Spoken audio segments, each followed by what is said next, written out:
안녕하세요. 춘천한마음교회 박은지입니다. 저는 가난한 목회자 가정에서 태어나 하나님과 부모님을 원망하며 살아왔어요. 저의 그런 모습을 누구에게도 보여주기 싫어 늘 거짓으로 제 인생을 포장했고요. 그랬던 제가 이제는 부활하신 예수님을 만나 있는 그대로의 제 모습을 자유롭게 누리게 된 간증을 나누고자 합니다. 저는 아빠는 목사님, 오빠는 전도사님인 독실한 기독교 집안에서 태어났어요. 아빠는 제가 태어나고 한 달 뒤 교회를 개척하셨고 저와 교회는 뗄래야 뗄 수 없는 운명이었죠. 어릴 때는 교회 가는 게 재밌더라고요. 그래서 열심히 다녔어요. 교회 가면 친구들도 많았고 교회 성도분들께서도 엄마야 박 목사님 딸 야봐라 어찌 이리 튼실한 게 귀엽노 이렇게 말씀해 주시는 것도 정말 좋았어요. 우리 가족은 화목한 가정 그 자체였어요. 아빠는 경상도 사나이 답장게 다정하셨고요. 엄마는 열정적인 분이셨어요. 두 분 다 바쁜 개척교회 일을 하시면서도 우리 남매를 정말 사랑해 주셨어요. 잠들기 전에는 꼭 이마 위에 손을 올리고 기도를 해주셨고요. 저는 그런 우리 가족이 정말 좋았어요. 그런데 그런 우리 가족에게도 힘든 시기가 찾아오더라고요. 제가 초등학교 고학년이 됐을 때 우리 교회는 교인이 많아져 건축을 하게 됐는데요. 살고 있던 집을 팔고 교회 안으로 이사하게 된 거예요. 귀귀한 냄새나는 방 한 칸에서 등치가 산만한 가족 넷이서 부대 끼며 살았는데 너무 힘들더라고요. 친구들이 어디에 사냐고 물어볼 때마다 자존심이 상해서 아무 말도 못했고요. 교회 건축 때문에 우리 집은 갈수록 힘들어져 갔어요. 교회에서 먹고 남은 밥으로 삼시세끼 일주일 내내 질리도록 먹었고요. 미용실 갈 돈이 없어 집에서 머리를 자르곤 했습니다. 전 집안이 가장 어려울 때 중학교에 들어가게 됐어요. 그런데 입학식은 다가오는데 부모님께서는 교복을 맞춰주시지 않는 거예요. 그러던 어느 날 엄마는 제 손을 꼭 붙잡고 어디론가 가셨는데 거기 가니까 교복들이 진짜 많더라고요. 알고 보니 그건 졸업한 선배들이 물려주고 간 교복들이었고 저는 그곳에서 치마는 3,000원, 마이는 5,000원인 교복을 입게 됐어요. 처음에는 잘 몰랐는데 학교를 다니다 보니까 친구들의 슬림하고 막 빛이 나는 새 교복하고 펑퍼짐하고 낡아 빠진 저의 교복은 저절로 비교가 되더라고요. 그래서 전 아침마다 나 교복 입기 싫다고 그거 얼마나 한다고 이렇게 엄마에게 짜증을 내곤 했어요. 그때부터 전 이런 제 모습이 친구들에게 무시당할까 벌벌 떨게 되었고요.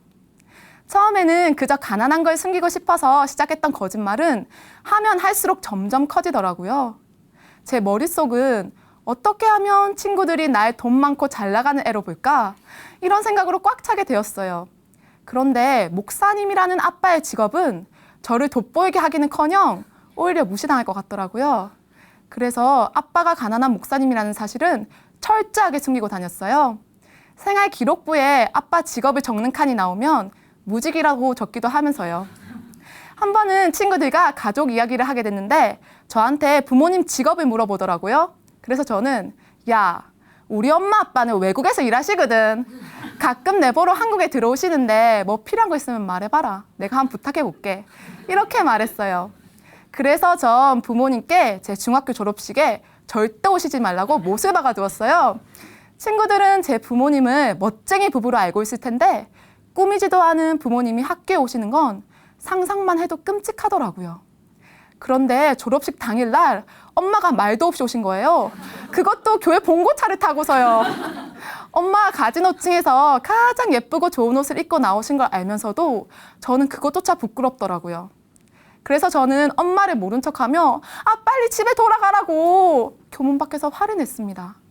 결국 엄마는 제 졸업식을 못 보시고 집으로 돌아가셨죠. 전 이런 저의 상황이 너무나도 싫고 원망스러웠어요. 왜 다른 아이들처럼 평범하지 못하냐고요. 전 우리를 이렇게 가난하게 만들어 힘들게 살게 하는 하나님은 필요 없다고 생각했어요. 그래서 하늘에다 대고 욕도 많이 했어요. 정말 하나님이 살아있다면 그분 일에 평생을 바친다고 저러고 계신 부모님을 이렇게 비참하게 만들 수는 없는 거라고요. 그리고 힘들어하는 자식을 보면서도 목회는 절대 포기하지 않으시는 부모님 또한 이해할 수 없었어요. 그때부터 전 제멋대로 살기 시작했습니다. 일요일 날 자고 싶으면 실컷 자다가 교회 안 가기도 하고요. 20살이 되어서는 본격적으로 교회와 담을 쌓으며 주말엔 친구들과 놀러 다니곤 했어요. 친구가 해외여행 갈래? 하고 물으면 빚을 내서라도 함께 갔어요. 통장 잔고가 얼마 남지 않았어도 여유로운 척하며 돈을 펑펑 쓰고 다녔고요. 조금이라도 제가 낮아지는 듯한 기분이 드는 건 진짜 못 참겠더라고요. 그래서 저는 기회만 생기면 거짓말로 제 자신을 포장했어요. 공연 보는 것을 좋아하는 친구를 만나면 안 본 공연을 마치 본 것처럼 이야기하기도 하고요. 해외에 가보지 않은 곳도 가봤다며 잘난 척 하면서요. 거기다 전 제 친오빠까지 꾸며냈는데요. 전 오빠를 세상에서 가장 멋진 남자, 만화 속에 나올 법한 오빠로 이야기하곤 했어요. 우리 오빠야는 명문대도 다니고 키도 진짜 크고 잘생겼디. 또 얼마나 다정한지 내 가방에 지 용돈 받은 거 몰래 넣어놓고 모른 척하고 그런다 아이가. 이러면서요. 물론 명문대는 아니었죠. 착한 성격이긴 했지만 용돈을 줄 정도는 아니었고요. 거기다 외모는 그냥 대한민국의 평범한 옆집 오빠였는데 말이에요. 그런데 어느 날 부모님께서 그러시더라고요. 오빠가 이전에 다니던 대학을 그만두고 제가 다니는 대학에 들어가게 됐다고요. 순간 아찔했어요. 제가 다니는 대학은 한 다리만 건너면 누구든 알 수 있었거든요. 친구들이 오빠를 보고 실망하면 어쩌지? 나를 거짓말쟁이로 보면 어쩌지? 이런 생각이 머릿속에 꽉 차서 아무것도 할 수 없더라고요. 그래서 왜 하필 내가 다니는 학교냐고. 오빠가 우리 학교에 오면 나는 절대로 그 학교에 다니지 않고 자퇴하겠다고 소리소리 질렀습니다. 그때 전 밥도 먹지 않고 침대에 틀어박혀 미친 사람처럼 울기만 했어요. 어쩌다 내 인생이 이렇게까지 된 건지. 제 삶을 돌이켜보니 어느 것 하나 포장되지 않은 게 없더라고요. 이 삶에서 벗어나 자유롭게 살고 싶은데 엉망진창 엉켜버린 이 실타래를 어떻게 풀어야 할지 정말 막막하더라고요. 어느 날은 이런 제 모습에 너무 지쳐 용기를 내 기도를 하러 갔어요. 자리에 앉자마자 눈물이 막 쏟아지면서 십자가에 못 박혀 죽으신 예수님 생각이 났어요. 제가 지어온 수많은 죄들이 생각나는데 못 견디겠더라고요. 그날 저 눈물로 간절하게 회개했습니다. 그리고 이제부터는 진짜 성경대로, 설교대로 살아야겠다 하고 다짐했어요. 그런데 쉬운 일이 아니더라고요. 저는 진리가 너희를 자유케 하리라. 이 말씀을 절대 이해할 수 없었어요. 진리라는 것은 저에게 하지 말라는 것들이 얼마나 많은지 진리가 너희를 억압하리라. 이런 말씀으로 들리더라고요. 그리고 그 처절한 해결을 한 지 불과 한 달이 채 지나지 않아 또다시 어둠의 삶 속으로 되돌아온 저를 보며 절망했습니다. 아, 나는 절대 변할 수 없구나. 돌아갈 수 없는 너무나도 먼 길을 지나왔구나 하면서요. 그때부터 전 죽음을 두려워하기 시작했어요. 어릴 때 분명히 침례도 받았고 예수님을 믿으면 천국에 간다는 것도 알고 있는데 아무리 생각해도 전 죽으면 지옥 갈 것 같았어요. 그리고 변하지 않는 제 자신을 보며 하나님이 날 죽여버릴지도 몰라 하는 강박증에 시달리기 시작했어요. 전 죽을까 봐 차 타는 게 너무 무서웠어요. 기차는 선로를 벗어나는 사고가 나서 죽을 것 같았고요. 죽으면 지옥 간다는 게 너무 큰 두려움으로 다가오니까 계획했던 해외여행도 못 가겠더라고요. 죄를 짓고 회개하고 이 짓을 너무나도 많이 반복했기 때문에 이제는 더 이상 하나님께서 절 용서해 주실 것 같지도 않았어요. 그런 삶을 반복하고 있는데 아는 동생이 침례교 목회자 자녀 수련회에 함께 가자고 하더라고요. 참가비도 무료고 신상 운동화를 선물로 준다고요. 운동화를 받기 위해 참가했던 그곳에서 제 인생이 변할 줄은 정말 꿈에도 몰랐습니다. 수련회 둘째 날 어떤 목사님이 등장하셔서 생뚱맞게 부활에 대해 설교하시더라고요. 부활절도 아닌데 뭔 부활이고. 처음에는 이렇게 생각했었거든요. 근데 이상하게 설교를 들으면 들을수록 심장이 막 두근거리는 거예요. 어릴 때부터 수백 번 넘게 들었던 예수님이 이 땅에 오셔서 죽고 부활하셨다. 이 이야기가 너무나 새롭게 들렸어요. 전 그때서야 제가 예수님이 실존 인물인지 그가 정말 부활하셨는지에 대해 단 한 번도 고민해 본 적이 없었다는 것을 깨달았어요. 예수님이 진짜 나 같은 인간으로 이 땅에 왔다고, 그리고 부활했다고, 그걸 어떻게 믿을 수 있는데? 수만 가지 질문이 제 마음속에서 요동치더라고요.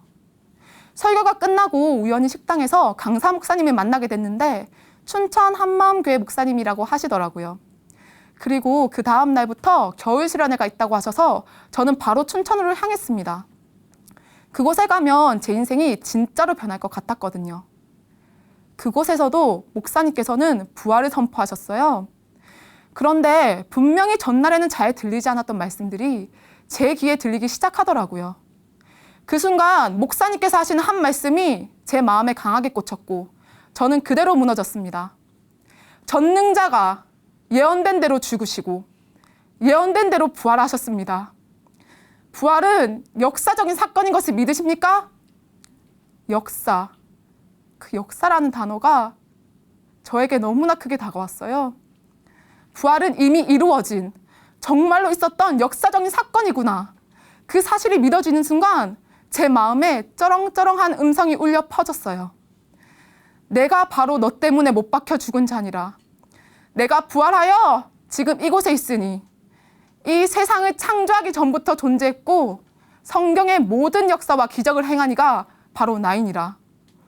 아, 부활하셨으면 지금도 살아 계시는 거구나. 하나님이 정말로 살아 계시구나.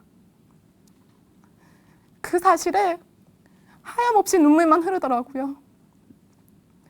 이어서 목사님께서는 전능자가 이 땅에 오셨다 가셨다면 온 인류에게 확실한 증거를 주고 가신 것을 믿으십니까? 하시며 사도행전 17장 31절을 찾아주시는데 무엇으로도 걷어낼 수 없던 눈앞에 뿌연 안개가 확 거치는 것 같았어요. 그 말씀에는 하나님께서 예수님을 죽은 자 가운데서 다시 살리신 것으로 모든 사람에게 믿을 만한 증거를 주셨다고 나와 있었어요. 예수님이 누구신지, 내가 하는 기도는 누가 듣고 계신 건지 모든 것이 명확하지 않고 믿지 않으면 지옥 갈 것 같아서 그래서 믿겠다고 하고 있던 저에게 하나님께서는 예수님을 전능하신 하나님으로 믿을 수 있는 확실한 증거, 부활을 주셨더라고요. 전 그때서야 부활하신 예수님, 당신은 살아계시는 하나님이십니다. 라는 고백이 마음 중심 깊은 곳에서 터져 나왔습니다. 그 순간 십자가가 확 스쳐 지나갔어요.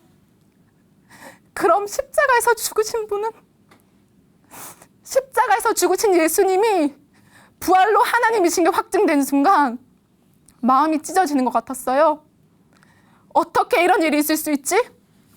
어떻게 전지전능한 신이 내가 사는 이 땅에서 죽을 수 있지?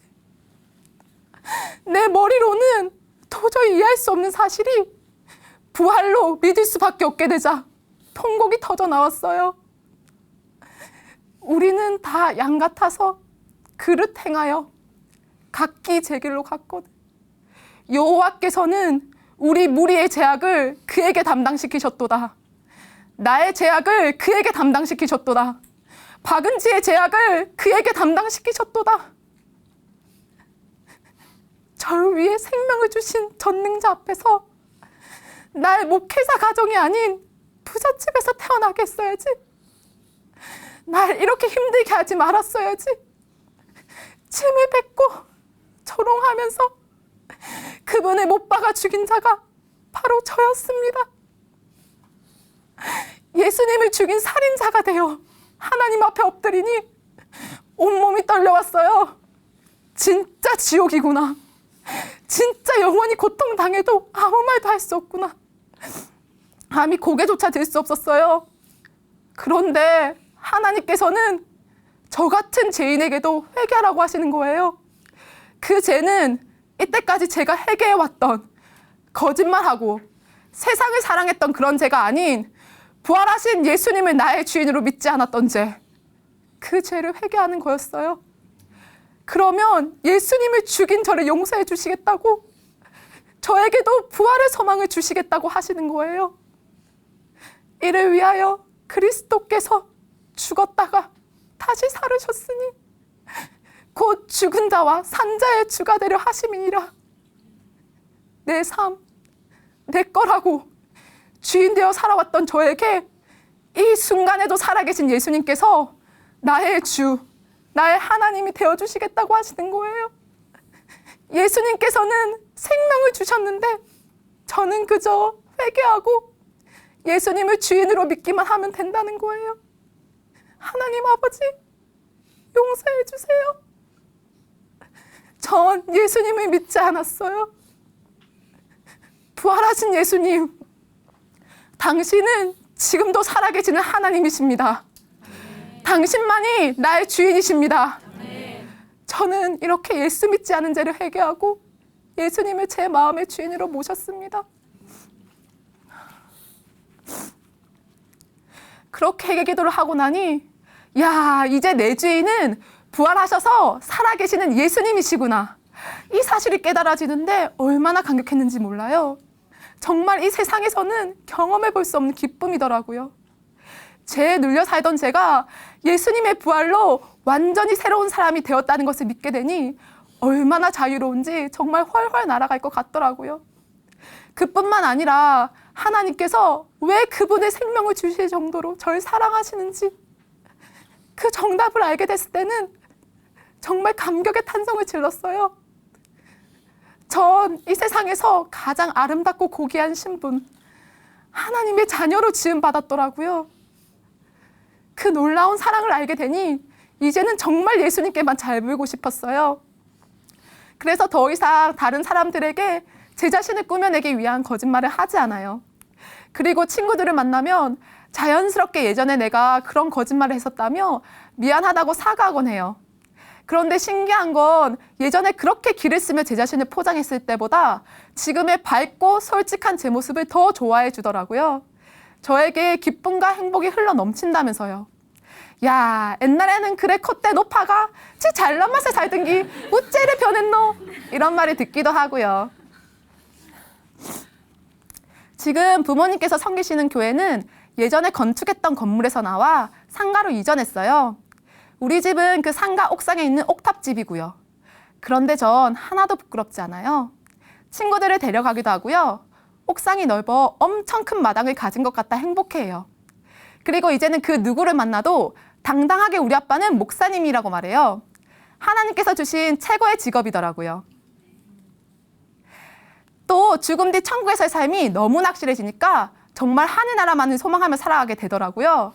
그러니 제가 이 땅을 살아가는 유일한 목적은 부활하신 예수님을 자랑하는 일이 되었고요. 한 번은 학교 동생들과 함께 길거리 전도를 나갔어요. 교회 전도지를 종량제 봉투와 함께 사람들에게 나눠줬는데 인기 폭발인 거예요. 특히 아주머니 분들께서 너무 좋아하시며 받아가셨고요. 심지어 아저씨들도 집에 가져다 줄 거라며 몇 장씩 받아가셨어요. 또 대학 캠퍼스에 나가 전도를 하기도 하는데요. 대학생들에게 열정적으로 복음을 전하는 제 모습을 볼 때면 스스로 흠칫 놀라기도 해요. 하나님께서 예비해 주신 영혼들과 함께 영적 기도를 할 때면 정말 천국 잔치의 기쁨이 제게도 임하는 것 같더라고요. 사람들이 날 어떻게 볼까?